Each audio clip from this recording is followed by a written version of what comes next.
Père Jonathan, quelle différence il y a entre l'ordination et l'installation d'un évêque? Merci beaucoup pour cette question. Elle est fondamentale parce que pour certains paroissiens, il y a une confusion entre les deux termes.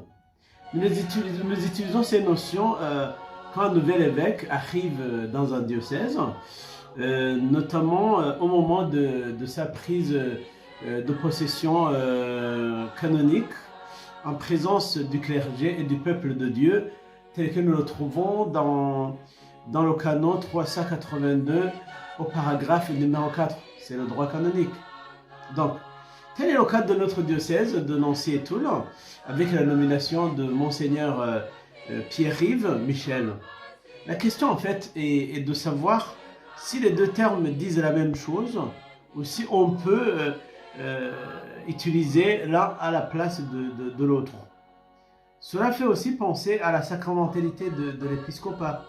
En distinguant l'ordination et l'installation épiscopale, nous allons comprendre ce qu'est la sacramentalité de l'épiscopat. Quand le pape nomme un prêtre pour devenir évêque, il s'ensuit l'ordination, ça c'est épiscopal, ça c'est normal. S'il s'agit d'un évêque nommé ailleurs, comme est le cas de Monseigneur Pierre-Yves, c'est-à-dire qui était évêque dans un autre endroit, on l'installe en tant qu'évêque du diocèse où il est affecté sans passer par l'ordination. Je m'explique. En effet, pour un évêque en fonction, il n'est plus question d'ordination, car le signe sacramentel est déjà réalisé. Il fait partie déjà du collège des évêques depuis l'imposition des mains, hein, le jour de son ordination par ses confrères, ce qu'on appelle la matière dans l'ordination, et puis la prière consécratoire que nous appelons communément la forme don dans l'ordination. Par le don du Saint-Esprit, en fait, le nouvel évêque est intégré dans l'ordre des évêques et participe sacramentellement aux dons reçus des apôtres, comme le dit et l'écrit un certain Varan en 2016.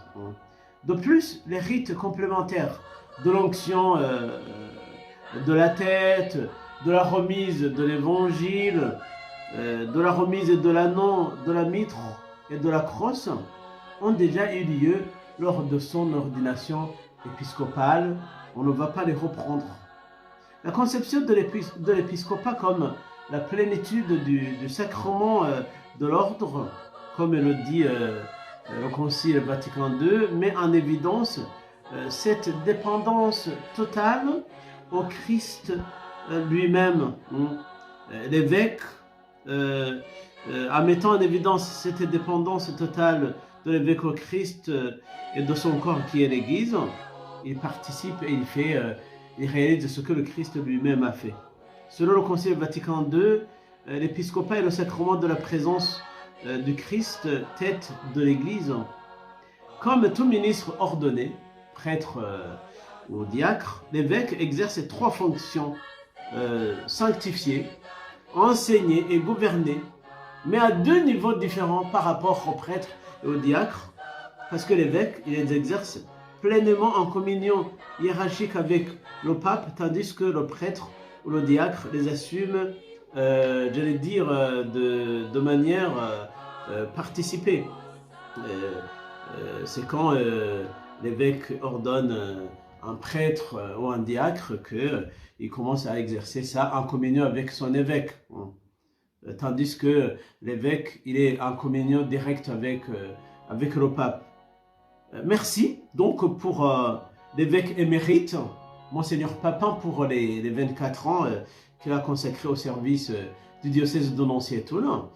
Et bonne arrivée au nouvel évêque, Monseigneur Pierre-Yves, et bonne émission pour lui parmi nous.